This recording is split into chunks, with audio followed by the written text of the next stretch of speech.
Thanks for choosing the Urban Scope podcast. Today I'll be talking about the NCAA way too early predictions and assessments. Now, with the season just wrapping up, there's a lot of hope and there's lot of expectations for next year's season. So I want to talk about some of those things. And of course, a lot of things are still unfolding. So a lot of pieces are unknown.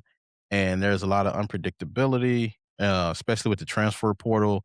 And of course, one of the biggest transfer portal news is Audie Crooks and where she's going to go, which I did a video already on that. So that's yet to see, but that can change a lot of things depending on where she goes. She can make some teams untouchable and she can make some teams very competitive. So depending on where she goes, it can get very interesting. And of course, I'll cover that and then make an assessment once that is finalized. But that transfer portal makes things a lot interesting, especially with Texas. They have 6 players that are going into the portal, which I'll talk about in a little bit. But with the end of this season, there's a lot of great talent that's leaving. That's been a staple for NCAA play for the women over the last 4 or 5 years. You have players like Lauren Betts that's leaving UCLA for the draft, Flau'jae Johnson. You have AZ Fudd. You have Raven Johnson. You have so many different pieces that are leaving the NCAA. But then, with that being said, you have a lot of pieces that are coming in that are looking very promising and looking to make up for those players that left and make it even better. So you have like Sanaya Hall from South Carolina. I mean, not South Carolina. That's what they made mistake. Um, Southern California at USC, and then you have Jersey Robinson for South Carolina, and then you have players like Brianna Crittenden from Texas that's incoming in that's pretty high in their draft classes that are looking to make their colleges contenders and even champions one day. So but of course, the elite will be the elite. So you will always have the USCs, the South Carolinas, the Texases, the Notre Dames, who I need to do a video on to see if Notre Dame is the most elite college women's basketball program ever because of the talent that came in and out of that program. Um, and they do have a lot of talent. Um, But UConn, I think, will be pretty good next year, but I don't think they will be elite like they were last year. Now, UConn, with the exodus of AZ Fudd, and of course, they lost Paige Beckers 2 years ago, and I thought they lost something this year from that. But due to their scheduling, and I think they had a pretty weak schedule, they did play some elite teams outside of conference play, but for the most part, they didn't have much competition, winning every game by a average margin of about 30 points. I don't think that will happen this year. I think they'll still win, double digits, um, have a double digit margin of wins this year, but I don't think it'll be 30. It'll probably be upper teens or low 20s. I don't think it'll be in that 30 range. Just because I think you have Sarah Strong, but then you have a lot younger team. They do have some key players off the bench like El Alfie and stuff like that, but I don't think they have the same star power that they used to because if you look at the ESPN draft classes, they're like ranked number 9, which they only have one player from like Serbia that's highly ranked. They really don't have a lot of high ranked players. So I don't expect them to I expect them to be at least, Elite 8, Final 4, well, Elite 8 maybe, but I'll have to see what pieces fall in the portal. But for now, I think their ceiling is the Elite 8, just because there's so many great teams behind them with higher draft classes, even though it's younger players. But some of these teams, my top 4 teams, they're not in that. Probably put them in the top 8 somewhere. So I expect them to be somewhere in the Elite 8, maybe even get out before, somewhere in the Sweet 16, but nothing less than that.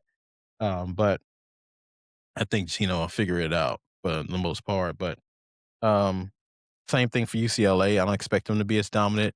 You're losing Kiki Rice and you're losing Lauren Betts. So you're losing 2 other high scoring players, the leaders of that team, the pieces that people feared, you're losing those. And they had a lot of older players as well that left and went to the draft.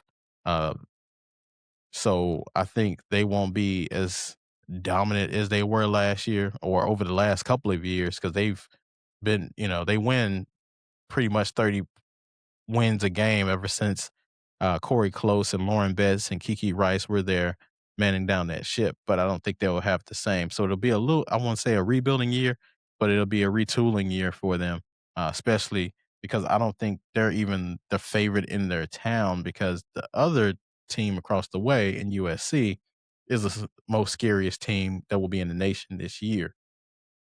You have Juju Watkins, who people have forgotten about because of her injury, and she sat out all of last season.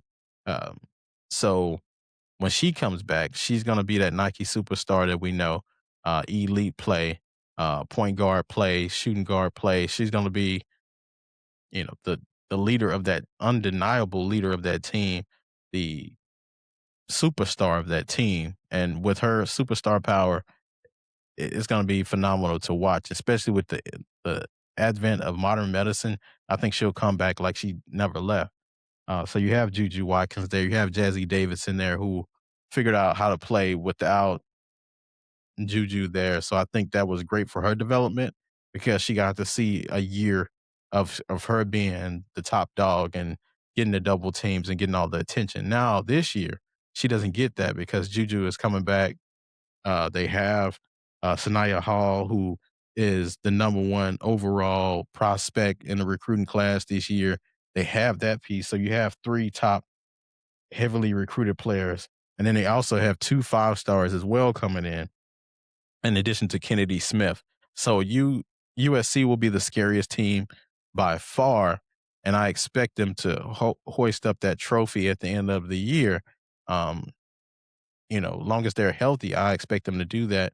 But even with, a half mass team, I still expect them to be pretty dominant in the tournament. And I expect them to go to the tournament easily because without Juju Watkins, they still got to, I want to say, the second round, the field of 32 this past tournament season. So they were still able to manage. And I think Lindsey Gottlieb will have this team ticking and have them clicking pretty good because they're gonna have to figure it out pretty fast, especially with Juju on her towards the end of her years in the NCAA. But I think they should run a table easily this upcoming NCAA season. I don't see any other team being able to compete with them as much.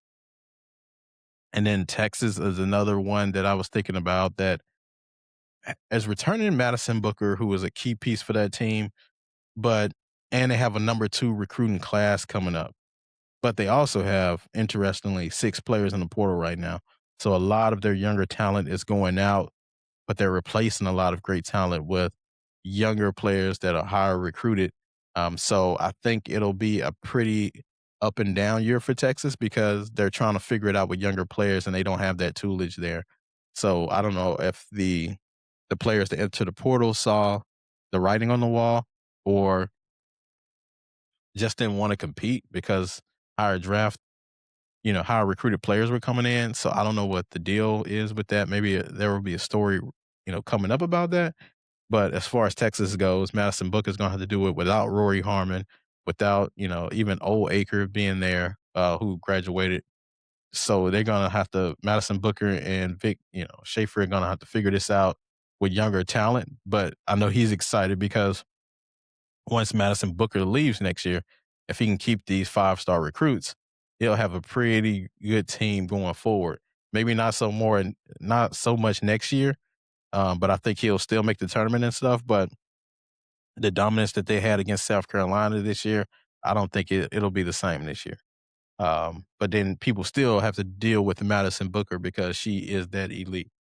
Um, and I do expect South Carolina to be a Final Four team this year with Jersey Robinson. You are losing an essential piece in Raven Johnson, and you are losing, um,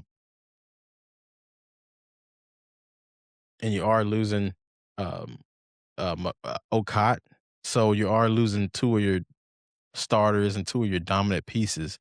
But I think Jersey Robinson being a high recruited college player this year, and then you have still Tessa Johnson, you have Chloe Kitts coming from injury, you have Ashlyn Watson coming back.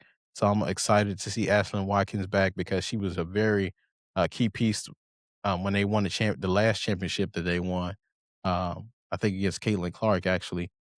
So it'll be exciting to see her come back as well.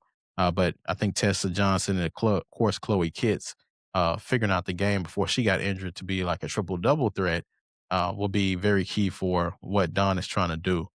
And it's just going to be, of course, uh, uh, that trip back to excellence because they strive to win a championship, and anything less than that, they're not really caring about. So I think they'll try to get back to that this year. And I think Notre Dame as well, because they have a top five recruiting class, and you have Hannah Hidalgo coming back again. And, her being the offensive threat that she is, and especially defensive threat, she was getting 10 steals a game sometimes. It was very interesting to see because she, like I always say, it was like the Iverson, she was playing a lot of passing lanes, but then she also had a high usage rate. So she was everything to that team. So hopefully they can bring some balance to that team because I don't think she ever runs out of energy. But she's spending a lot of energy on both sides of the court. And it's very rare because a lot of players, especially those men players, they conserve energy on the defensive end and put all their energy on the offensive end. But she didn't seem to do that. She was a pest on both sides of the court. So kudos to her for that. So I expect her to do the same this year. Hopefully, they'll have more versatility on their offense and defense, so she doesn't have to do as much, except for be a scorer and then get a couple steals here and there. But I think she's putting a lot of mileage on herself. But I do expect a lot of parity in the league this year with the NCAA, and I'm very excited for this upcoming season because there's a lot of talent that will be there. So of course, when the season gets closer and a lot of these transfer portal moves are made, I expect to do another video. And until next time, I'll see you next time.